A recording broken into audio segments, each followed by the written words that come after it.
रसूल अल्लाह ने फरमाया, बनी इज़राइल में एक बहुत ही नेक और अल्लाह के बंदे थे जिनका नाम जुरैज जरीज था।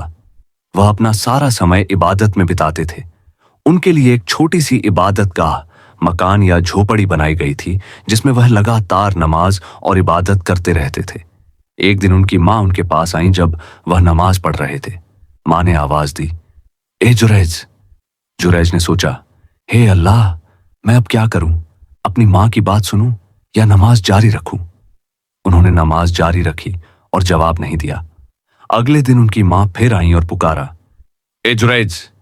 उन्होंने फिर यही सोचा कि माँ की बात सुनूं या नमाज जारी रखूं, और उन्होंने फिर नमाज जारी रखी। तीसरे दिन माँ फिर आई और पुकारा, ए जुरैज।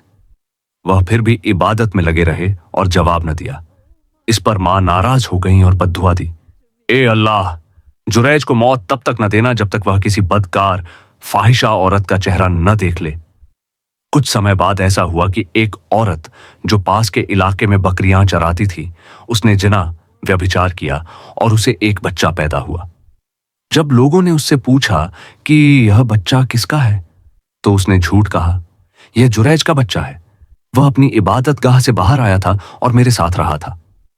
लोगों ने गुस्से में आकर जुरैज की इबादत गाह तोड़ डाली और उन्हें बहुत बुरा भला कहा।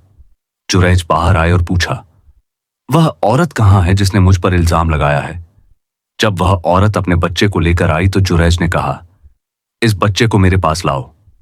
फिर उन्होंने बच्चे से कहा, बताओ, तुम्हारा बाप कौन है? अल्लाह के हुक्म से वह नन्हा बच्चा बोल पड़ा और कहा, मेरा बाप एक बकरी चराने वाला आदमी है। यह चमत्कार देखकर सब लोग हैरान रह गए। सबको एहसास हुआ कि जुरैज बेगुनाह है। लोगों ने माफी मांगी और कहा, हम आपकी इबादत गाह को सोने से बना देंगे। जुरैज ने फरमाया, नहीं, उसे वैसे ही मिट्टी और गाड़े से बना दो जैसे पहले थी। और ऐसा ही किया गया। इस तरह उनकी मां की दुआ पूरी हुई।